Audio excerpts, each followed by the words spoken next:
사실 광고의 유무보다 트론의 가격이 더 중요하신 분이잖아요. 아, 트론은 보시면 아시겠지만은 약간 방어 수단이다.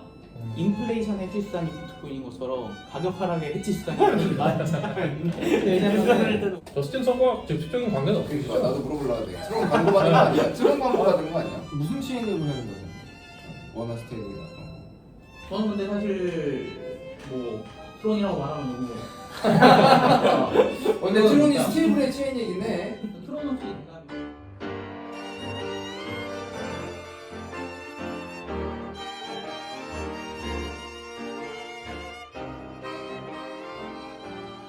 그렇죠. 준비되셨나요? 네. 시작하도록 하겠습니다. 아, 합시다. 네.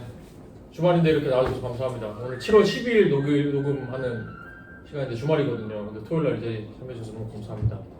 간단하게 자기소개 한번 해주실까요? 제가 일단 잠깐 간단하게 두 분 소개하고 고독한 트레이더랑 도란맨 채널 운영하고 계시는 도라이언님하고요.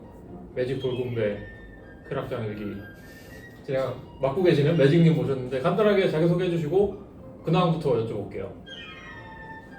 네, 매직님 먼저. 네, 안녕하세요. 저는 그 돌곰배와 매직 코인 얘기 채널 운영하고 있는 매직이라고 합니다. 요즘 그냥 KOL 활동 열심히 하고 있고 범블맨님도 자주 미더이나 이런 자리에서 뵙고 있는데 그리고 이제 프로젝트들이랑 요즘 일 많이 하고 있고 이것저것 재밌는 거 많이 해보려고 하고 있습니다. 저 매직님 정장 안 입으신 모습 처음 봐요. 아 처음은 아니고 아 그런가? 뭐 많이 봤죠. 그런가? 근데 이제 평일에 많이 보니까 우리가 네. 제가 퇴근하고 오면 가끔 이렇게 입어야 될 때 있어가지고 봤는데 아니 그때 우리 알로라 때는 편하게 입고 왔잖아요. 그랬나? 네. 항상 제가 좀 뭔가 정장 입은 모습이 기억에 남았나 봐요. 아, 네. 정갈하게. 항상 좋아해 주셔서 감사합니다. 아, 물론이죠. 도라이언님. 네, 안녕하십니까. 저는 고독한 트레이더랑 도란맨 채널 운영하고 있는 도라이언이라고 하고 사실 요새는 도란맨이 더 편한 것 같아요. 그냥 사실 다들 도란맨이라고 불러줘가지고 그냥 뭐 영어 이름도 그걸로 바꿀까. 그리고 요즘 근황은 사실 저는 KOL 활동을 많이 하진 않아요. 그러니까 저는 광고를 한다는 거에 좀 뭔가 책임감이 있달까? 네, 뭐 다른 분들 뭐라고 하는 게 아니라 제가 뭔가 좀 그런 거 올리는 거에 익숙하지가 않다. 그래서 정말 좀 내가 봐도 괜찮아 보이는 프로젝트만 저는 광고 받다 보니까 광고가 안 들어와요. 광고 좀 많이 주시면은 저도 열심히 해보겠습니다. 사실 광고의 유무보다 트론의 가격이 더 중요하신 분이잖아요. 아, 트론은 보시면 아시겠지만은 약간 방어 수단이다. 인플레이션 해지 수단이 비트코인인 것처럼 가격 하락의 해지 수단이 많잖아요. 왜냐면 솔라나가 280달러일 때 트론이 0.26달러였는데 지금 솔라나 160달러인데 트론은 0.3달러니까 하락장에는 너무 트론이 좋고 훌륭하네요. 이제는 불장이 안 닫히면 트론 전부 다 팔고 이제 다른 코인으로 넘어갈 때가 됐다라는 생각을 하고 있고 그래서 오늘 내일 트론 팔 수도 있지 않을까. 위기 사태가 터지면 트론이 오르는데 이번 계엄 때도 트론이 엄청 올랐거든요. 트론이 어마어마하게 올랐었는데 진짜 말도 안 되게 더블 넘게 올랐거든요. 그건 무슨 그게 오랜 사람들 사이에는 본능적으로 좀 각인이 돼 있는 것 같아요. 네, 그래서 그때 보면은 트론이 엄청 솟았다가 다시 내려갔다 지금 다시 유상을 하고 있으니까 뭐 괜찮은 편일 수도 있다. 저스틴 선과 직접적인 관계는 어떻게 되시죠? 나도 물어보려고 해. 트론 광고 받은 거 아니야? 트론 광고 받은 거 아니야? 아니 저는 도란맨님 지금 얼굴 처음 뵙는데 하도 그 채널에 저스틴 선 얼굴이 있어가지고 약간 그렇게 생겼을 줄 알았어요. 아, 네. 두 번 정도 만날 기회가 있긴 했는데 네. 만나지 않았나? 아니. 그때 저 그때 직접 안 만나고 비서가 왔. 파운데이션에 다른 분이 옛날에 한국 자주 왔잖아요, 저스틴스. 그러지 않았나? 그때는 그때는 좀 많이 옛날에. 동갑이었는데 아, 그치. 이제 한국에서 대성공 코인리스트부터 대성공하면서 음. 그때 이후로 이제 만날 수 없게 돼버린. 안 그래도 방금 얘기가 나와서 자연스럽게 하면 될 것 같은데 그 불장이 왔나요? 이제 불장인가요? 그게 정의를 어떻게 하냐에 따라서 할 것 같아요. 이제 그러니까 시즌을 좀 나누면은 17년이랑 18년 초 시즌이 있고 20년, 21년 시즌이 있고 지금 사실 23년 말부터 지금까지 시즌이라고 이제 봐야 되는지가 애매한 건데 그러니까 옛날처럼 막 미친 알트코인 그냥 아무거나 사는 불장이냐는 좀 아닌 것 같고 근데 불장이지 않을까요? 알트 보통 이제 불장이라고 하면 사실 이번에 비트만 계속 오르면서 2, 3, 2, 4 때까지만 해도 맨날 했던 말이 이제 모스트 헤이티드 랠리라고 막 다들 그랬잖아요. 비트만 올라가지고. 근데 이제 불장을 알트장이라고 이제 얘기를 해본다면은 지금 알트장 초입이라고 보시는 건지 좀 궁금했어요. 뭐 매님 어떻게 생각하시나요? 저는 아까 말씀하신 대로 전통적인 알트 불장은 오기 쉽지 않을 것 같고 대신에 요즘 제가 느끼는 거는 약간 한국 한정으로는 좀 나름 불장이다. 그러니까 왜냐면 해외 프로젝트, TGR 프로젝트들이 한국을 되게 중요시해요. 한 최근 상반기부터 확실히 예전보다. 그러니까 그건 바이낸스 볼륨이 많이 줄고 업비트 볼륨이 워낙 커서 그런 영향이 있는 것 같은데, 그래서 막 KOL들도 이제 일거리가 많아지고 프로젝트들이랑, 그리고 요새 미덕도 많이 하고 한국인도 많이 챙겨주잖아요. 그러니까 한국인들은 나름 본인만의 엣지를 살리면 할 건 되게 많아요. 할 건 되게 많고 나름의 수익을 챙길 수 있는데 예전 무지성 불장만큼의 수익률은 안 나오긴 하죠. 그래서 약간 애매한 불장? 지금 할 건 많아요. 말씀하시는 거 들어보니까 불장의 기준이 예를 들어 비트만 보면은 계속 불장이긴 했어요 사실. 비트만 봤을 때는 계속 올랐잖아요.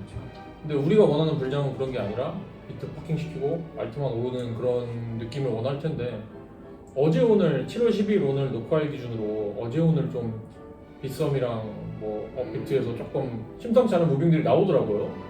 네, 이런 막 시프캠이라고 하는 애들 이런 100%씩 오르고, 뭐 어제 같은 경우 뭐 민코 이런 애들 일부를 찍고 이러는 거 보면은 약간의 좀 기대감이 차 있는 것 같아요. 이게 이어질지 좀 약간 이게 궁금해요 지금. 이게 좀 자연적인 매수라기보다는 결국 좀 펌프앤 덤프인데 이게 원래 불장이라는 게 원래는 메커니즘이 비트가 오른다. 비트가 오르면 비트 번 돈을 수익 실현을 해서 이더를 산다. 이더를 번 돈으로 원래 같은 경우 이제 ICO를 하거나 ES20 토큰을 사거나 이제 일명 C코인을 산다. 이제 이렇게 사실 메커니즘이 돌아갔었는데, 이번 불장은 비트만 사실 오르고 비트가 오른 것 대부분도 이제 ETF나 기업들 매수, 특히 이제 마이크로 스트래티지가 사서 오른 건데, 걔네들은 수익 실현을 못하고 혹은 한다 하더라도 그걸로 이제 이더를 사거나 알트를 사는 행위를 거의 하지 않는다. 그래서 이제 비트를 개인이나 크립토인들이 가지고 있는 것보다 전통이 많이 가지고 있다 보니까 비트는 오르는데 그게 알트로 안 오는 거고, 그게 이제 사토시 스타트가 망한 사토시 스타트가 망한 이유가 그거이지 않나. 그래가지고 지금 알트로 돈이 안 들어온다고 저는 생각을 하고 있어가지고, 그 부분이 해결되지 않으면 사실 옛날만큼 막 20년, 21년만큼 알트장 절대 안 오고, 7년은 어땠냐면은 너무 쉬웠어요. 그때는 진짜 이더리움이 5% 오르고 이더리움 클래식이 30% 오르잖아? 그럼 이더리움을 사면 돼. 그럼 이더리움이 그 다음날에 30% 오르고 이더리움 클래식 5% 오르거든요? 그럼 다시 이더리움 클래식을 사. 무한동력이야? 이제 무한동력이고 무한동력이야? 그때는 이더리움 클래식 한 틱에 30억씩 있었어요. 매도가. 그러니까 30억으로 단 한 번만 쳐도 그 500원씩 1000원씩 먹는 거였어요. 그러니까 그때가 사실 엄청난 불장이었고, 그때 유동성이 진짜 말도 안 됐는데, 그때는 코인이 뭐 업비트에 원화에 100개도 없었으니까. 이더를 만약에 비트 때처럼 전통 기관에서 다 흡수해버리고 그냥 가지고 아무것도 안 해버리면 그래도 뭔가 뭘까요? 근데 일단은 그 누가 가지고 있었냐가 좀 중요하다고 생각해요. 그러니까 비트를 가지고 있던 거는 옛날부터 존버하던 사람들 혹은 중국 부자들, 이런 이제 채굴자들, 그러니까 지금 공개되어 있는 상장된 채굴자들 말고 옛날 채굴자들 백만 개, 몇십만 개씩 갖고 있는 애들이 이제 매도를 하던 건데, 그 대부분 그 물량이 BTC에서 흡수돼가지고 이제 비트가 흡수한 것 같은데, 이더는 사실 그런 애들보다 진짜 그냥 저스틴 선이라든가 그냥 진짜 뭐 큰 사람들이 물려 있거나 아니면 옛날 이더 ICO 한 애들이 이제 매도를 하는 거기 때문에 그 사람들은 다시 이제 매수할 수 있지 않을까. 그러니까 C코인들을 중국인 부자들이 C코인을 사진 않을 수도 있지만은 이더리움을 가지고 있던 사람들은 애초에 비트 대신에 이더를 택한 사람들이기 때문에 또 C코인을 올 수 있는 확률이 좀 더 높지 않을까라는 생각이라서, 그래서 흡수해 주면은 그 흡수해줘서 이득 본 걸로 다시 좀 C코인을 돌려볼 수 있지 않을까, 혹은 L2로라도 돌릴 수 있지 않을까. 저는 알트 불장이 오면은 그 뉴코인들한테 올 것 같아요. 그리고 뉴코인들한테. 왜냐면 시체도 다 없고 또 이제 민코어 같이 새로 상장한 애들은 그 주목을 받아야 되니까 운전을 할 수밖에 없잖아요. 그래서 그런 애들 위주로, 그러니까 뉴코인 위주로 봐야지 기존의 코인들은 한번 오긴 올 텐데 상승이 막 엄청 크진 않을 것 같아요. 네, 저는 그 23년도였던 것 같은데 그 솔라나랑 이 카지노 덱스문화가 약간 방식을 바꿔먹거든요. 옛날에는 이제 비트, 이더, 메이저 알트, 마이너 알트, 뭔가 이제 막 덱스 잡고 막 이런 식이었는데 23년도 여름인가 가을쯤에 봉크 애들이 봉크를 엄청 올렸거든요. 근데 저는 그렇죠. 이제 그때 네. 보고 있었는데 네. 저 원래 덱스를 했으니까 네. 안 오를 줄 알았어. 그 정도까지 못 갈 줄 알았어요. 맞아. 근데 이게 원빈을 넘으니까 아예 그냥 바꿔버리더라고요. 그러니까 빈스봇으로 이제 수술을 엄청 빨고 봉크가 너무 그러니까 솔로나라는 레이어 밑에 있는 에코, 그러니까 자코가 너무 오르니까 이제 그걸 보고 이제 갑자기 막 치골 사서 들어오니까 이제 갑자기 오르는. 근데 그 이후로 솔로나가 오르는 걸 보면 보통 이제 솔이 그러니까 네이티브 토큰이 막 오르면서 그걸 칩을 홀딩하고 있던 애들이 이제 팔고 밑으로 내려가는데 이거는 무슨 밑에가 갑자기 막 오르고 주피터나 치토나 이런 게 막 폭발해서 오르면은 여기 뭐 나오겠다 해갖고 칩을 오히려 막 사서 칩이 오르는 오르는 이런 현상이 있는 걸 보면 약간 조금 웃긴 것 같긴 하나 그 생각을 해요. 저는 그렇게 안 될 것 같기는 한데 꼭 항상 2인자가 이더여야 되냐 하는 의문점은 있었어요. 왜냐면 제가 언젠가 한번 아티클을 봤었는데 솔라나 애들 일 되게 열심히 하거든요. 뭐 기술이야 이제 뭐 뻔하고 다 나오는 거 비슷비슷한데 솔라나 애들은 인력 투입해서 백악관에 들어가는 사람들 만들고 파운데이션 만들어가지고 싸박싸박하고 저쪽에 뭐 위원회 만들고 하는데 이더 쪽은 되게 고자세래요. 아직까지도. 너희가 이런 체인 저런 체인 다 쓰면 어쩔 건데 우리 결국 필요하잖아. 우리는 너희한테 로비할 필요 없어. 그냥 가만히 있으면 돼. 라고 한다고 하더라고요. 이더 애들은. 근데 결국에 그렇게 일을 안 하는 애들한테 모든 시장이 특히 알트 시장이 이렇게 묶여 있어 버리면은 지금처럼 계속 이런 현상이 발생할 텐데 뭐 이더가 사실 2위를 뺏기는 그림은 저는 아직은 그려지진 않거든요. 근데 언젠가는 계속 이렇게 모든 시장이 이더의 인질로 잡혀 있어 버린다면 뭔가 하나 나와줘도 좋을 것 같다는 생각은 들어요. 근데 결국 이더가 그렇게 나오는 건 저는 생각이 되게 좀 어떻게 근본 얘기로 가는 것 같긴 한데 이더는 그럴 필요가 없는 거긴 하죠 사실. 그렇지. 왜냐면 이더는 그렇지 않아야 되는 원래 체인이고 애초에 비트코인이랑 블록체인 나온 이유가 그렇게 싸바싸바하고 로비하려는 게 아니라 그냥 거기서 벗어난 어떤 무언가를 제공해 주려고 이제 탈중 강화를 기조로 하고 나온 건데 사실 이번 시즌 그러니까 23년 말부터 나온 탈중 강화라는 그 단어가 거의 안 나온 것 같아요. 네, 거의 20년, 안 21년까지는 꽤 많이 나왔었는데 그 뒤로 아예 사라져 버려서 약간 그 근본을 가지고 있는 사람들만 남아있는 게 이더였고 그렇기 때문에 원래 이더가 한 번 이제 잊혀지는 타고 1,400달러까지 내려갔었던 건데 다시 스테이블 코인 메타가 뜨고 또 스테이블 코인에 90%가 있다는 건 들어가서 거짓말이고 왜냐면 트론의 테더의 절반이 트론이 그치, 있거든요. 트론은 절대 90%가 나올 수가 없는데 약간 그 앤드루 칸이나 비둘기가 좀 불화를 치고 있다고.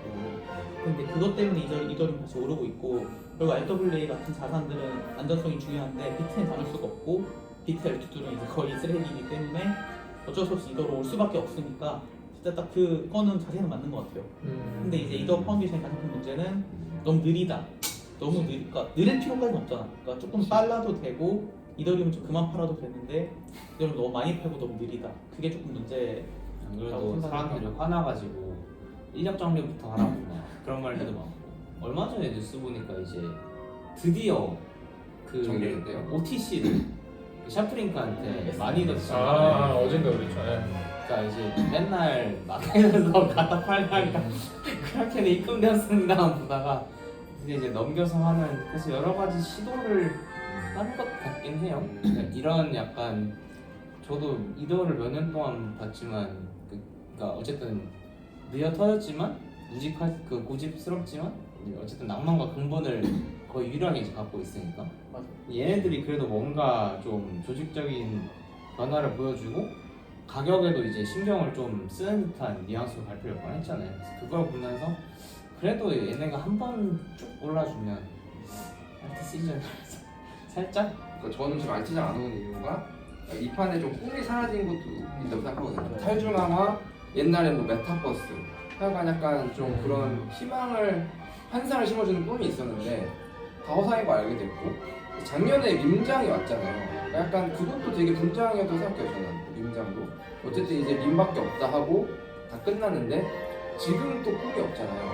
그러니까 유일한 분장이 하이퍼리퀴드. 하이퍼리퀴드가 그나마 지금 견인하는 꿈 같고 온체인 파이낸스 거기 모든 걸 하겠다. 그 다음 남은 게 이제 AI랑 GK인데 AI는 밈 외에는 사실 제대로 된 게 아직 안 나왔고 GK도 이제 좀 나오려 하죠. 걔네가 이제 좀 어떻게 퍼포먼스를 보이냐에 따라 따라올 것 같은데 어쨌든 지금은 남은 꿈이 제가 봤을 때는 하이퍼리퀴드밖에 없는 것 같아요. 그거 말고 또 뭔가 낭만이나 기대가 있는 그런 게 또 있을까요? 뭔가 알트 시즌이나 내러티브 기대해보는 원래 메가 트렌드를 준비하다가 제 모토고 그 실제로 19년 말 20년 초쯤에 시다맨이 그때는 다른 쪽에서 일할 때 맞아요. 얘기를 했었어요. NFT라는 게 있는데 내가 봤을 때 이거 히트 칠 것 같다. 우리 이거 한번 좀 준비해보면 어떻겠냐라고 얘기를 했었는데 그래서 그 얘기하고 나서 이제 한 달도 안 돼서 준비하고 얘기하고 매주 이제 만나서 회의하고 있었는데 한 달, 두 달도 안 돼가지고 진짜 초 대불장이 너무 빨리 왔어요. 왔어요. 근데 그때는 이제 그 디파이랑 NFT 그리고 시즌 말에 이제 게임파이 정도 해가지고 되게 큰 어떤 메가 트렌드들 메타버스랑 게임파이에서 메가 트렌드가 있었는데 요번 시즌 솔직히 메가 트렌드가 없다. 그때 메가 트렌드라는 건 뭐냐면 그걸 하기 위해서 리테일들이 돈 싸들고 와야 돼요. 맞아.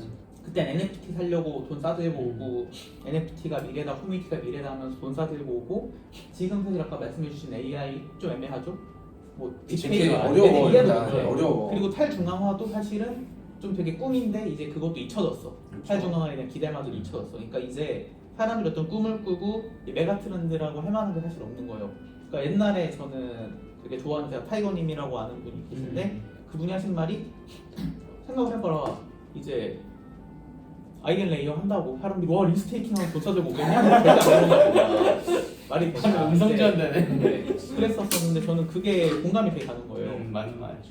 아이겐 레이어 리스테이킹이 뭔데? 그냥 유명하다고 들어가자 했고 결과는 이제 엄청난 폭락으로 이어졌던 건데 그러니까 이제 그런 메가 트렌드가 너무 없다 올 시즌에. 근데 이제 그럴 만한 뱅어가 하나 나와줘야 되는데 그럴 만한 아이템이 안 보인다. 시장에 성숙한 이유도 있는 것 같아요. 저도 꽤 빠르게 입문한 상태 한 17년도 저도 그 정도 했어요. 네, 당연히 저는 그때부터 계속해서 리테일이긴 한데 17년, 18년도 불장에서는 그냥 아승스리 다 코인들 모르니까 그 이름 예쁜 거 고르는 거고 그리고 저는 그때 자체에 리플만으로 해서 해외 송금 같은 거 저는 할 일이 좀 있었어가지고 뭐 해외 송금할 때 5분 만에 된대. 좀 그것만으로도 되게 신선하긴 했거든요. 그거 자체로도 매력이 있었고 암호화폐라는 게 그리고 뭐 은행에서 이렇게 검을 안 걸리고 보낼 수 있다. 그거 자체가 매력이 있었기 때문에 충분한 내러티브가 있었다고 보고 25년에 와서는 진짜 이제 마른 걸레 다 짜내가지고 새로운 게 있어야 되는데 이 암호화폐라는 유틸리티에서 이제껏 경험해보지 못한 뭔가 붐을 일으킬 만한 내러티브가 만들어져야 되는데 아직 저의 이제 범인적인 생각으로는 그러한 내러티브가 뭐가 있을까 모르겠어요. 더 이상 암호화폐에서. 2부의 메인 주제가 맞네. 그렇죠. 알트는 얘기를 하죠. 예, 그렇죠. 알트는 쓰레기다였는데 이제 그 쓰레기장 속에서 어떻게 보물을 찾을 것인지 그런 이제 매매 전략 같은 거까지 같이 이제 살펴보는 그게 2부였습니다. 어쨌든 시작합시다. 알트 쓰레기장 속에서 어떤 보물을 찾고 계신가요 지금?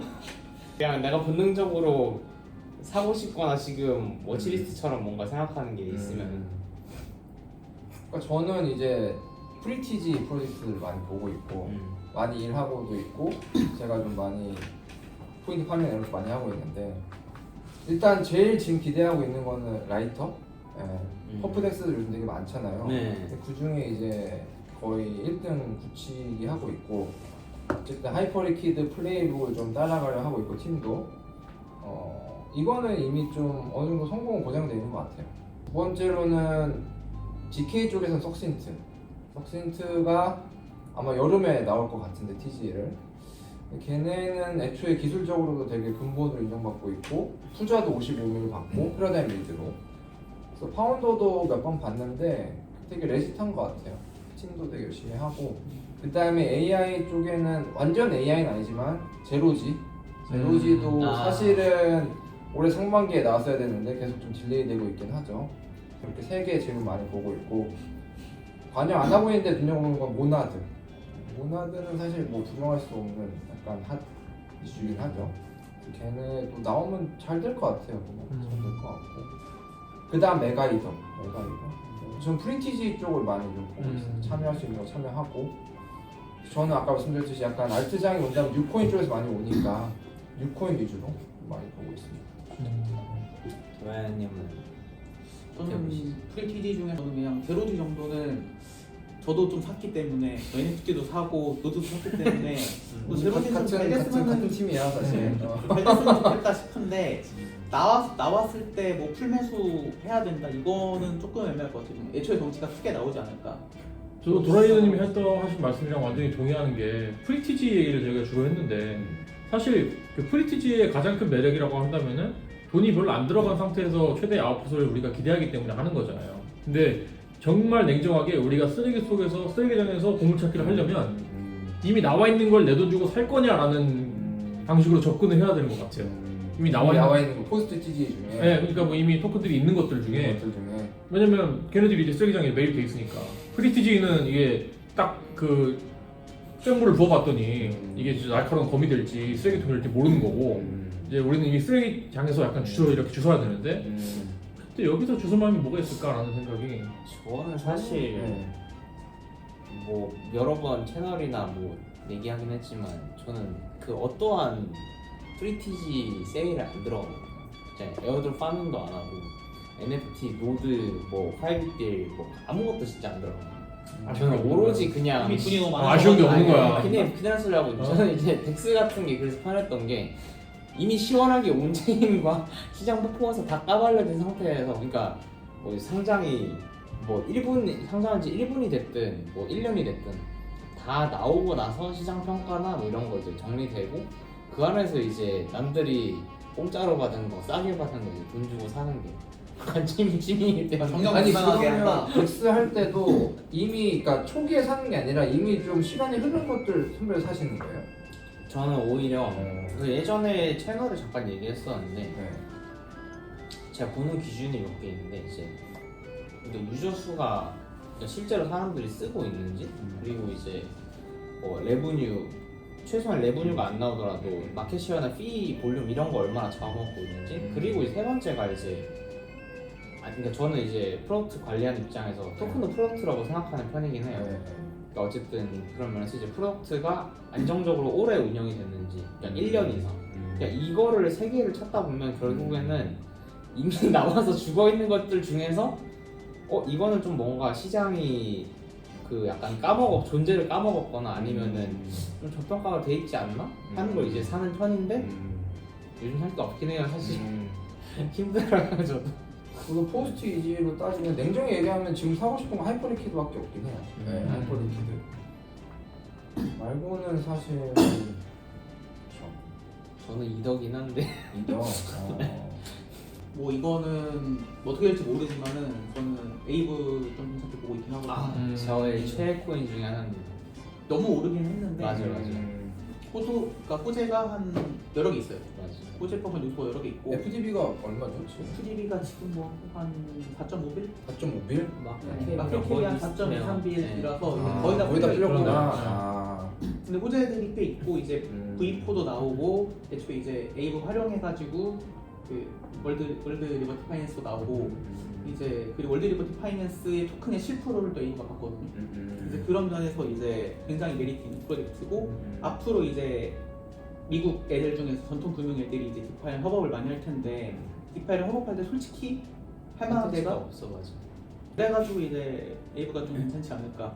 전통이 협업할 만한 데가 이제 에이브 정도 되는 사이즈 정도밖에 없으니까 이제 그래서 에이브가 좀 괜찮지 않을까라는 생각을 했는데 시장도 비슷하게 생각을 해서 이미 많이 오르긴 했는데 월드 리버티 파이낸스가 잘 될수록 효과 좀 납수를 제일 많이 받은 코인인 것 같아요.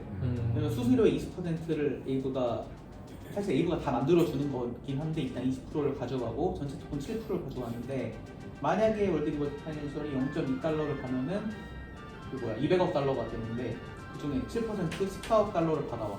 근데 FDB가 4.5빌인 애들이 이제 1.4빌을 받아온다?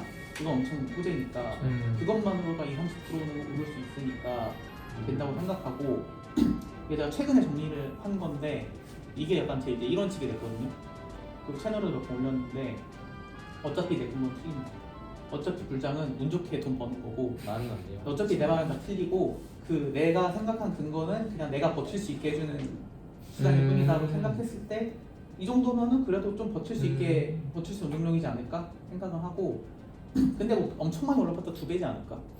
해서 사실 알트들에 비하면 재미가 없죠. 웨이브 같은 경우는 제가 진짜 옛날부터 제가 한 1년, 2년부터 너무 많이 말해가지고 애들이 이제 막 알트 뭐만 하면은 제가 막 이더와 아이들 보자 막 또는 알트 막 봐야 된다 하면 애들 맨날 댓글로 아베 사용? 아베 사용 맨날 그러거든요. 너무 많이 떠들어. 근데 그 정도로 제가 말한 세 가지 조건에 정확하게 부합하면서 잠재적인 호재나 포텐까지도 있는 게 웨이브밖에 없어서 근데 저는 사실 이더 다음으로 웨이브를 많이 생각하고 있고 실제로 그래서 저희 가족조차 비트 이더 제외하면 웨이브가 제일 많아요. 아 진짜요? 그 정도. 이 정도면 진짜 찐인데? 그 정도. 진짜? 그러니까 그 다음에 이제 하나가 유니스왑이었는데 유니스왑 친구들이 이제 하이퍼리키드와 퍼프덱스 대불장이 오고 레이디온과 주피터에 이제 미친 듯한 카지노 메타가 오면서 원래 유니스왑이 옛날부터 좀 토큰을 많이 유기한 성향이 좀 있다 보니까 워낙 유의하고 네, 너무 심하게 유기를 해서 그러니까 유니체인 이후로도 사실 유니스왑 퍼포먼스를 보면 되게 좋긴 해요. 돈을 잘 벌고 있는데 문제가 이제 레브뉴가 높은 게 아니라 피가 높아요. 그러니까 이게 레브뉴가 높아야 되는데 그냥 그러니까 자기들이 버는 게 아니라 다 이제 결국에는 LPing 하는 애들한테 이제 가야 되고 그래서 이제 어떻게 보면은 토큰에 오를 만한 요소가 좀 없다? 저도 그렇게 보고, 그런 예. 점에서 딱 아까 왜 알트는 쓰레기냐 했을 때 알트는 국장이다. 국장은 쓰레기다. 이렇기 때문에 알트는 쓰레기다. 이렇게 요즘 국장은 쓰레기는 아니잖아. 이제 그래서 옛날 생각하는 국장? 게 어. 결국은 이 회사가 아무리 돈을 잘 벌어도 주주한테 환원을 맞아, 안 해주기 때문에 국장이 쓰레기였던 거고 왜냐면은 뭐 아까도 좀 얘기를 했지만은 국장에 이런 말하면 되게 자파라고 못 먹겠네 방송 나가면 그러니까 그냥 기업을 만든 창업주들이나 기업을 가지고 있는 사람들이 그냥 주주를 좀 이제 굉장한 훅으로 본다 결국 전 유니스왑도 그런 똑같은 이유게 피가 많이 생기긴 해도 걔네들이 버는 돈은 결국 그 프론트 사이트에서 수합했을 때 가져가는 0.몇 퍼센트? 0.0몇 퍼센트인가? 그 정도밖에 없다 보니까 사실 유니스왑에 돈을 많이 가져오지 못하고 그래서 원래 유니를 제일 많이 갖고 있었어도 똑같은 아이디어인데 저는 에이브보다 유니가 나을 것 같다 해서 유니를 샀고 그래서 저는 유니 체인 나올 때까지는 홀딩 하자 해가지고 플러스 엄청나게 보고 있을 때도 안 팔다가 그 유니 체인 나왔는데 뽕 없는 거 보고 그냥 전부 다 팔아버렸거든요. 그때도 손실을 좀 봤죠. 그러니까 이득을 많이 보다가 다 손실로 줄은 내려가고 아 진짜요? 손실로 내려가서 손실을 그냥 다 손절해버렸어요. 네. 헤이든이 뭔가 그때 트위터에서 그때 화나가지고 언급을 좀 했었어요. 나도 기억나는 거 같은데. SEC랑 이제 맞짱뜨고 맞아.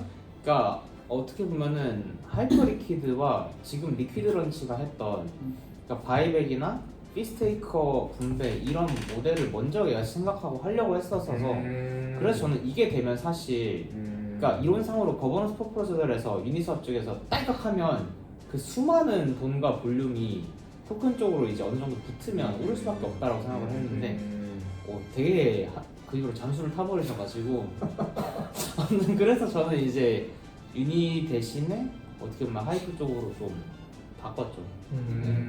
그러면 유니가 계획대로 왔으면 지금 하시는 걸 유니 쪽에서 빌딩하실 수도 있는 거예요? 그건 아닌가? 그랬을 수도 있어요. 그러니까 정확히 말하면 멀티 체인에 뭔가 V3, V4 이런 파밍 쪽으로 툴을 바꿨을 수도 있어요. 그건 진짜 사실 왜냐면 H19 하리 만들기 전에 도라이도 잠깐 그 얘기를 했었는데 그걸 먼저 더 얘기를 했었거든요. 사실 그쪽을 보고 있었어요. 저는 여전히 V3, V4 파밍 하는 네, 유효하다고 생각해요. 좀 굉장히 좋을 것 같고 맞아. 좀 상당히 많이 몰릴 수 있고 그리고 저 생각한 게 만약에 유니가 솔직히 충분히 개발력 있는 팀이라서 유니가 먼저 유니 체인으로 하이퍼 리퀴드 같은 거 만들었으면은 하리가 뭐 지금쯤 뭐한 10불 정도일 수도 있지 않을까 유니로 많이 몰리면서 될 수도 있다고 생각은 하는데 뭐 그렇게 안 됐으니까 어딘가 평행 세계에서 그러고 있겠네요. 저도 실제로 하이프 아웃퍼폼 막 초반에 했을 때 밸류 기준을 마켓캡이랑 FDB를 유니로 잡고 갔었어요. 얘네가 서로 이제 어느 정도 될까 적어놓고 있었어요. 저도 밈코 같은 거를 많이 하는데 이런 밈코를 할 때도 점점 더 유니체인 쓸 이유가 없어지고 있어요. 요즘 복 같은 것도 너무 잘 나오고 있고 피 많이 뛰어가고 느리고 슬리피지 엄청 나고 해가지고 점점 밈코러 입장에서도 볼륨을 넣어줄 이유가 없어지는 느낌? 그런 그래서 이제 이렇게 변화가 있으면은 또다시 저는 이제 쓰레기 속 보물찾기를 다시 전략을 수정해서 해야 한다. 뭐 쓰레기 속 보물찾기가 여러 개가 있는데 네. 저는 셀레스티아 처음 나오고 되게 가격 많이 올랐잖아요. 아, 그때 저는 이게 이해가 안 되는 거예요. 셀레스티아가 이 말이 되나? 원래 이렇게 비싼 DA 비용을 1000분의 1로 줄여준대. 그럼 얘네 매출도 1000분의 1밖에 안 나온다는 거 아닌가? 근데 얘네가 1000배만큼 많이 쓰일 수 있나? 내가 봤을 때 그건 아닌 것 같은 거예요. 그리고 비탈릭도 셀레스티아 DA를 쓰면은 이더 L2가 아니라 셀레스티아 L2다 라고 해버리는 거 보고 난 셀레스티아 말이 안 되는데? 했는데 계속 오르길래 이 숏은 못 쳤죠. 제가 그 TR을 보면서 한동안 되게 열심히 보다가 조금 내려놓은 것 중에 하나가 그쪽이었어요. 그 알위브 스토리지 이쪽이었어요. 그러니까 스토리지랑 클라우드 디스트리뷰트 컨텐츠 이쪽이었는데 사실 지금도 아카시는 보고 있긴 아카시 한데 와 오랜만에 듣네.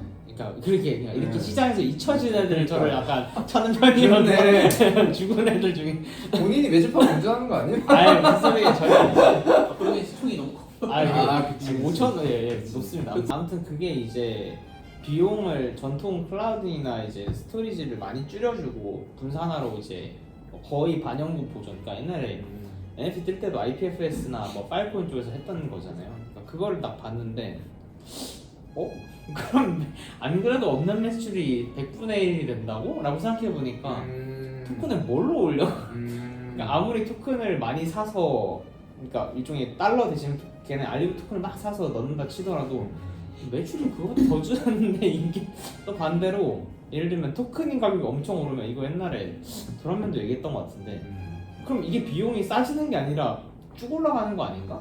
그러니까 예를 들면 알리브로 비용을 낸다 치는데 알리브가 10배 100배를 가 그럼 내 비용이 가만히 있는데 옛날에 게임파이 문제처럼 10배 100배가 와버리면 이것도 문제인 거예요. 그러니까 여러 케이스를 놨을 때 문제여가지고 분명히 전통 빅테크 산업 그때 이제 MS 한번 업데이트 잘못돼서 이제 전부 다 관공서 블루스크린 났잖아요. 그러니까 저는 이제 전통 문제가 있을 때 크립토에서 해결할 수 있냐 없냐를 좀 보는데 그때 이제 봤다가 이게 뭔가 토큰의 가격 부양 측면에서는 좀 아직 쉽지 않은 것 같다 해서 좀 내려놨던 기억이 있어요. 그렇죠. 그러니까 하이퍼 리퀴드 같은 게 사실은 그 매출 레베뉴 나오는 거랑 해서 맞아요. 엄청 이례적인 프로젝트인 거고 다른 프로젝트는 그렇게까지 그치. 매출이 많이 나오거나 할 수가 없기는 하고 보물찾기는 저는 이제 프리티지 영역을 생각을 잘 못했는데 생각해보니까 나만 아직도 무슨 망령처럼 죽은 애들 몇 년 된 거에서 찾고 있고 생각해보니까 이미 진작에 대부분 사람들이나 뉴비들은 다 야핑이나 애드나 뭐 프리세일 이런 거 다 이제 프리티지 쪽에서 보물찾기를 하고 있는 것 같아요. 그러네. 근데 이런 접근도 하는 분들이 몇 있긴 있더라고. 일단 다 풀린 애들이 좀 확실하니까 시총 이런 게. 근데 제가 아까 뭐 이제 낭만 있는 게 없다, 내러티브가 없다 했는데 방금 이 소리 듣고 깨달았어요. 낭만이 거기 있었네. 프리티지에 낭만이 있네요. 지금은 약간 거기에 다들 포커싱하고 있긴 그러니까 하죠. 결국 사람은 미스터리 박스를 좋아하기 때문에 이 프리티지에 내가 얼마나 받을지 약핑이 결국에는 낭만이고 좀 짜치긴 하는데 그나마 마지막 나온 낭만. 옛날은 17년, 18년에 낭만이 진짜 있던 게 옛날에 온톨로지라는 코인이 있는데 오랜만에 듣는다. 온톨로지 메일만 등록해서 1000만 원 줬어. 맞아. 가끔 그런 게 있었잖아요. 그러니까 점점 그런 식으로 낭만이 그치, 어려워지고 약간, 그치, 있는데 어려워지고 있는 거지. 지금은 트위터에 이렇게 어마어마하게 해도 1000만 원인 거야. 뭐 한 500만 원, 300만 원 받아도 게이드 그치, 이러고 그치, 이렇게 그치. 되잖아. 옛날에는 진짜 매일 주소 딸깍 한 번으로 1000만 원. 그리고 막 무슨 댓글 이벤트 이런 거 있었다며. 거래소 무슨 댓글 옛날 이벤트? 막 코인빅 댓글이 코인빅 댓글 하나에 이벤트. 막 맞아. 800만 원, 1000만 원. 그러니까 난 그때 없었는데. 그렇게 보면 비싼 가입했으면 뭐 몇 그러니까 배터 주고 그랬었는데요. 내 입장에서는 카이토 야핑 저거보다 당장 몇 년 전만 해도 DYDX 유니스왑 최근에 또 아비트럼 막 이런 거 생각해보면 그러니까 저 같은 사람이 이제 온체인에서 지방령처럼 막 아무거나 막 다 하고 쓰고 있으니까 옛날에 썼다가 한 번씩 뭐 준다 해서 들어가 보면 막 주피터도 나름 그랬고 돈이 막 있거든요. 근데 그런 것보다 카이토나 야핑이 돈이 더 되거나 낭만이 더 있는지는 사실 잘 모르겠어서 근데 뭐 그런 안 레트로 하는 수제작이 다 죽었죠. 네, 다 죽었지. 맞아 요즘은 그런 것도 없는 거 같아. 레이어제로, GK 싱크, 스타크넷 그치. 3연타 다 당하고 맞네. 이제 다 죽었고 마지막으로 나온 게 이제 하이퍼 리퀴드였지. 야핑은 약간 괴가 다르다고 봐야죠. 거기는 이제 리테일을 위한 거고 여기는 야핑 같은 경우에는 무자 그거 약간 무자본에 무자본에 맛본 사람들이 가족 끌고 와가지고 놀고 있는 엄마 누나 데려와서 야핑하고 있는데 약간 아예 괴가 달라진 것 같아요. 무자본 또 하나 한국 특수 있잖아요. 미저- 낭만이라 미저 될지 메타? 미저? 낭만이라 될지 모르겠는데 그거는 저는 옛날에 있긴 했지만 뭐 원래 그 주제에서 미드업 얘기도 좀 하면 어떠냐 했는데 너무 길어진다 이런 얘기 있었잖아요. 근데 짧게 해보죠. 네. 그리고 이클립스 미드업도 이번에 말 엄청 많이 나온 게 당장 이클립스 뭐 지갑 이클립스가 뭔지도 모르고 네. 한 번도 테스트넷도 한 번도 안 해본 사람들이 미드업으로 오는 게 말이 되냐 약간 이런 느낌이 있었던 게 있는데 저도 근데 이클립스 미터 갔다 왔는데 점점 저 미터 되게 자주 가는 편이거든요. 왜냐면 점점 참기 힘들어져. EVM 메타 이게 라그랑주가 시작해가지고 지금 이걸 만들어놨는데 그냥 200만 원 네. 주지 않았나? 저는 그게 무조건 고점이라고 봐요. 그 이상 주는 그치, 이벤트는 그치. 없을 건데 네. 사람들은 그 환상을 꿈꾸고 계속 가는 건데 뭐 100만 원, 저 문벨 때 300불 받았어요. 아주 짭짤하지? 300불. 뭐 이클립스는 제가 10만 원? 말해도 되나? 예, 한 100불 언더라고 보는데 50불? 이렇게 보는데 점점 이렇게 하다가 또 관심이 죽고 그렇게 될 거라고 보고는 있거든요. 현물맨이 말씀하신 게 똑같이 적용되는 게 그냥 시장에 프리티지이든 TG이든 똑같아. 첫 번째 말이 600% 상승하면은 그 다음에는 300%로 내려가고 그죠, 그다음에 그죠. 200% 100% 내려가는데 업비트 워너마켓 상장도 솔직히 딱 똑같거든요. 요번에 하이퍼레인이 쿠팡으로 몇백 프로 보여줬으니까 맞아. 이제 그 다음 타자를 원래 음. 솔직히 저는 더 잘 골랐어야 됐는데 에테나 올려버려가지고 너무 좀 큰 거 애매했다고 올렸어. 너무 큰 거 올려서 좀 애매하다고 올렸어. 했고 만약에 뭐 진짜 저시총인 애들 뭐 커널이라든가 순이라든가 뭐 그런 애들 뭐 마이쉘이라든가 이제 이런 저시총 애들 했으면은 2연타 초대받다 하면서 업비트 거래량 이제 막 2조 3조 또 찍으면서 이제 되게 잘 갈 수도 있었는데 에테나도 조금 올리지 않았나? 아닌가? 에테나를 올릴 그 돈이었으면 사실은 하긴 그렇게 시총 치고는 잘 갔는데. 훨씬 많이 갈 수 있었고 그리고 그래. 에테나는 업비트 내에 어떤 기사님이 계시겠지만 기사님이 담화가 안 돼. 그 바이낸스 물량이랑 전 세계에 풀려있는 에테나 물량 다 받아주면서 올리실 그거는 안 돼가지고 왜냐면은 그 돈을 하려면은 돈이 이게 너무 한 너무 많이 시총만큼은 사실 있어야 완벽한 운영을 할 수 있거든요. 근데 에테나 시총이 어제 2빌 좀 넘었나? 음. 2빌인데 2빌이면 업비트 예치금의 절반 정도 돼요. 그러면은 그거를 절반도 넘어 2조면은. 근데 그게 이제 있냐? 그건 좀 불가능하다. 이번에 하이퍼레인 에테나 보고 살짝 조금 돌아오나 싶긴 했어 뭔가. 맞아요. 살짝 돌아는 돌아온다? 왔는데 근데 사실 중요한 거는 페이크인 같은 거가 하나 나와주면은 그때 완벽한 음. 알트 불장이다라고 그치. 선언할 수 있는데 그런 게 이제 조금 나오기가 빡세 보인다. 저는 원래 그래서 예전에 한 3년 전, 2년, 3년 전부터 만들고 싶다고 스카맨이랑 되게 얘기했던 게 이제 좀 대한민국 체인 같은 거 하나 있으면 좋겠다. 대한민국 체인? 대한민국 그건 체인. 뭐예요? 대한민국 만세 체인 같은 거에서 대만 체인 국뽕이 차오르는데? 네, 대만 체인 하나 해서 너무 되게 재밌게 해서 우리 그 빌더 진짜 아, 빌더들이랑 빌더들. 사용하기 위한 거 하고 어. 사실 우리 막 해서 뭐 파운데이션 50% 에코시스템 30% 이런 짓을 하지 말고 100%다 생태계 돌리는 약간 진짜 초기 비트코인이나 타오 같은 느낌으로 한번 만들어봐서 진짜 체인 한번 굴려봐서 하면 어떻겠냐. 우리가 욕심 버리면은 다른 기업들이나 팀들도 좀 설득할 수 있지 않겠냐 해서 얘기를 좀 하긴 했었는데 뭐 이제 개발자도 좀 많이 필요하고 이제 어쨌든 우리 돈도 생돈이 들어가야 되니까 그걸 어떻게 풀 수 있을까 좀 고민을 하다가 뭐 그냥 좀 흘려갔는데 여전히 좀 그런 팀이 있으면 재밌을 것 같다. 그러니까 카이아가 한번 그렇게 될 뻔도 했는데 너무나도 많은 러그와 이제 그렇죠. 그런 것 때문에 좀 피해를 봐서 그리고 그때 사실은 카이아는 뭐 이게 뭐 방송에 나가도 될지 모르겠지만 클레이튼의 플레이튼. 그 솔직히 내부 도덕적 해이가 심했잖아요. 그렇죠. 그것만 아니었어도 카이아는 좀 더 성장할 수 있지 않았을까. 근데 그들도 잘 몰랐으니까 그렇게 해도 될 줄 알았을 수도 있으니까 그랬던 게 있는데 저는 그것만 없었어도 좀 더 성장할 수 있지 않았을까 온체인이. 국내 얘기 나와서 제가 그 지금 고대 블록체인 관련 학회 하잖아요. 네. 나는 그쪽에서 되게 다양한 플레이어들 만나고 있긴 한데 이번 정권 바뀌어서 좀 확실히 스탠스가 바뀌었다고 하더라고. 그래서 국내에서 일단 원화 스테이블 하고 있고 그거 외에도 이것저것 많이 하려고 한대. 그러니까 정부에서 좀 많이 규제를 풀고 그래서 지금 말씀하신 거 가능할 수도 있어요. 예. 근데 이제 항상 얘기가 나오죠. 그럼 무슨 체인으로 해야 되냐? 무슨 체인으로 해야 된다고 생각해? 원화 스테이블이나 그런 거. 저는 근데 사실 뭐 트론이라고 말하면 너무 근데 트론이 스테이블의 체인이긴 해. 트론은 솔직히 농담이고 저는 뭐 일단 리더가 제일 근본이지 않나. 카이아에 하는 건 어떤 의미예요? 저는 그거는 이제 뭐 그냥 카카오페이 포인트 전 세계에 쓰게 되겠다 다른가 이렇게 말하면 너무 좀 그런가? 페이팔 PYSD는 솔라나에 냈던 것 같은데. 걔네도 일단 리더하고 솔라나도 있는 걸로 알고는 있는데 그러니까 원하는 스테이블 코인 사실 저는 그러니까 의미가 있나? 무슨 의미가 있지 이게? 이게. 다들 그런 생각이긴 해. 네, 그러니까 결국은 그 생각하는 게 스테이블 코인이 이제 혁신이고 바꾸고 모든 걸 바꾸고 이제 서클은 무슨 이제 이 단순 스테이블 코인 기업이 아니라 뭐 페이먼트 사업과 이거에 연관된 엄청나게 큰 사업이다라고 얘기하는 사람도 있는데 저는 좀 그 반대인 게 그냥 서클은 사실 말도 안 되는 회사에서는 지금 한 9불 정도가 적정가인 것 같고 왜냐면 작년 기준으로 매출의 60% 매출의 60%를 코인베이스한테 바쳐 신구비로. 그래서 이런 구조가 말도 안 되는 구조라고 매출 몇 생각하고 프로? 60% 매출. 친구이 비싸네. 매출 60%를 주고 그리고 바이낸스에도 또 주고 코인베이스가 USDC를 제일 많이 쓰고 거래 자체를 USDC로 하니까 그만큼 이제 그 유통비 같은 용도를 줘버리고 그리고 사실 지금 그 스테이블이 USDC가 깔아놨다고 하는 인프라는 사실은 뭐 얼마든지 대체가 가능한 그냥 사례 하나만 추가하면 되거든요. USDT 추가하고 뭐 리플 RLUSD 추가하면 끝인 거라 그렇게 엄청난 인프라를 깔아놨냐 했을 때 아닌 것 같고 USDC를 만약에 결제할 때마다 뭐 0.0005%라도 수수료 가져간다 하면 아무도 안 쓸 거예요 그 순간. 그치. 그러니까 결국 얘네는 발행이 많이 되고 그거 인자 수익 먹는 건데 실드 DC가 서클도 심지어 그렇게 혁신적이지 못한데 원화가 무슨 좀 혁신이 있을 게 있나?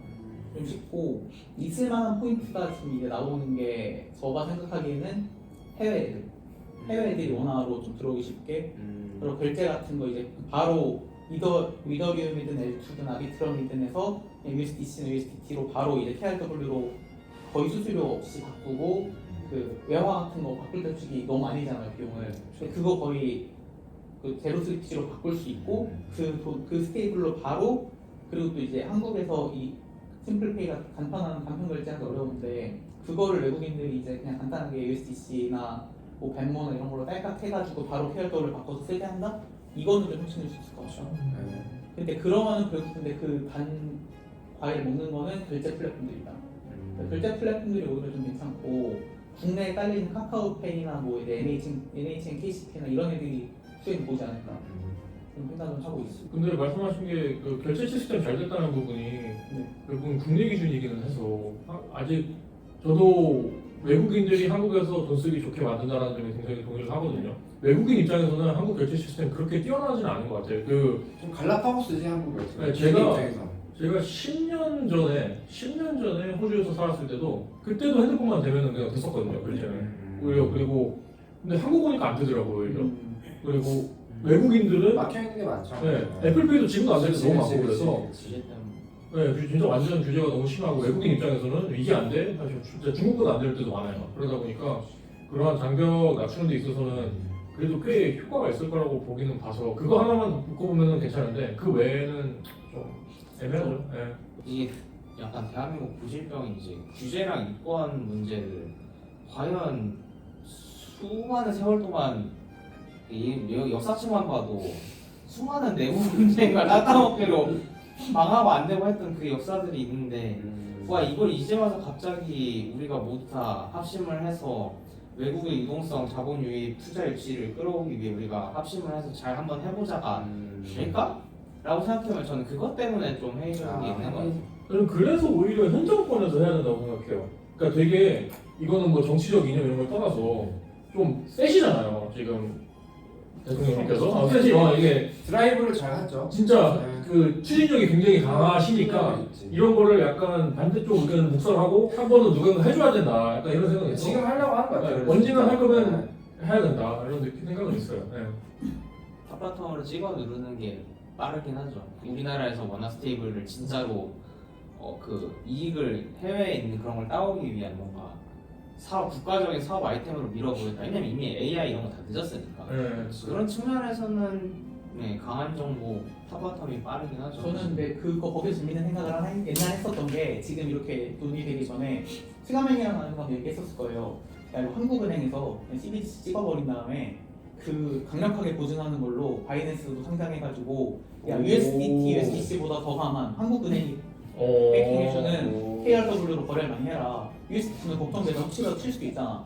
USDC 상장되기 전에는 서클도 망할 수 있다. 그때 한번 디페닝 사태를 일어났었잖아요. 그때 근데 KRW 강력하게 등장해서 코인베이스 바이낸스에도 주거래 통화가 돼. 그러니까 지금 돼 있는 뭐 터키 리라나 뭐 재팬 내는 특히 적잖아요 수가. 근데 KRW 딱 들어가봐.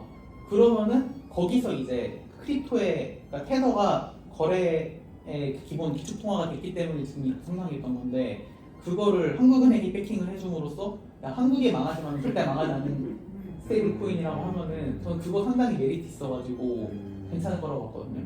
이렇게 됐을 때 외화 유출이 될 수 있어서 문제인 건데 제가 그래서 꼼수로 낸 게 사는 건 쉽고 파는 건 어렵게 사는 건 어렵게 그러니까 출금해서 진짜 달러로 바꿔가는 건 좀 많이 어렵게 해놓고 그냥 이제 야, 너 그걸로 뭐 테더나 서클 사는 건 쉽게 이렇게 그렇게 해놓으면 좀 재밌지 않을까.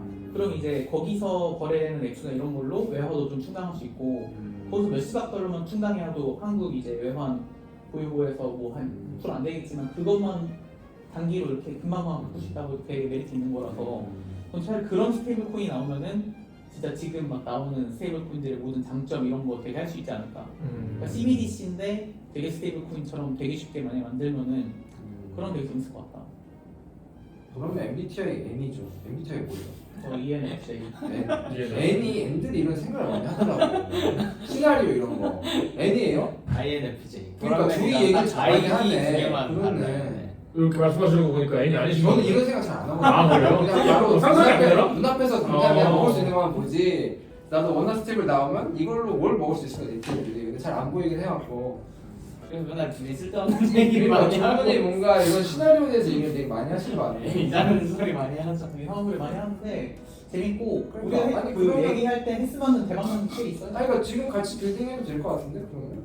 진짜 완벽하게 좋은 아이템. 이거는 내가 돈을 못 벌어도 무조건 하고 싶다는 아이템이거나 돈 이거 무조건 많이 벌 수 있겠다 싶은 게 있으면 할 텐데 지금 둘 다 없다. 둘 다 좀 애매한. 애매하다.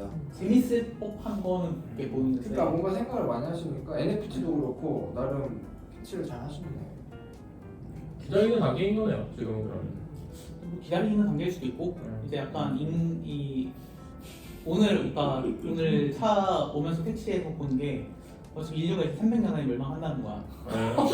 그래요? 네. 아 그냥 지금 그냥 이 정도 다 쓰고 그냥 한 아니 근데 되지 않을까. 300년이면 우리는 이미 죽어나왔긴 해. 어떤 경우에 생각하세요? 인류가 아예 멸망하는 거고 아, 그 전에 그냥 이제 3, 40년 내로 이제 살기 매우 힘들어지는 아. 매우 퍽퍽한 시기가 오는데 그럼 내가 아무리 10조, 100조, 1000조 만약에 번다고 해도 즐기지 않고 내가 열심히 일하면서 돈 벌어놨자 무슨 의미가 있냐. 내가 지금 다 쓰고 재밌게 놀고 죽어도 되지 않을까라는 생각도 그냥 조금 했어요.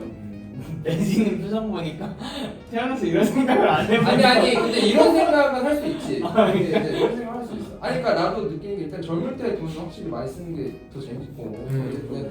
근데 이제 저희 같이 오래된 오지들은 돈뿐만 아니라 그냥 이게 재밌어서 하는 것도 좀 있잖아요. 지금 투자나 이런 거 아니에요? 투자가 네. 투자 재밌는 게 이제 그러니까 내가 생각한 이론이 맞아서 재밌는 게 있고 아. 돈을 벌어서 재밌는 게 그치 있는데 그치. 요즘은 사실은 이론이 맞아서 돈을 버는 게 아까 얘기한 것처럼 메가 트렌드를 맞춰서 돈을 벌 때가 제일 짜릿한데 예전 메타인데. 요즘은 그냥 솔직히 내가 메가 트렌드라고 나도 생각하지 않는데 아, 그냥 유동성이 몰리니까 유동성이 좀 그냥 몰리니까 하는 그런 거 솔직히 막 그렇게 재미는 없는 것 같아요. 그냥 돈을 버니까 좋은 거지. 생각보다 오랫동안 남아있으면서 하는 사람들은 돈을 버는 것 자체만으로 계속 재밌어서 막 하는 느낌은 별로 없는 것 같아요. 네. 오히려 그런 분들은 민 쪽에 조금 더 많은 것 같아요. 그치 그러니까 그냥 버는 거 벌기만 하면 다 된다라는 굉장히 그러니까 어떻게 보면 인성이나 뭐 이런 최근에 또 이슈가 하나 네, 있어서. 네. 그러니까 그런 성향인 사람들이 되게 최근 유입이나 아니면 넘어간 건 오히려 덱스 밈 그쪽이 훨씬 많은 것 같아요. 매직님은 어떻게 약간 생각하는 향후 계획이나 향후 계획. 아니면 단기적인 거나 그런 거 그러니까 저는 이제 KOL 활동을 올해 초부터 본격적으로 했거든요. 그러니까 본격적으로 했다는 게 프로젝트 파운더들 만나고 약간 외부 활동하는 거.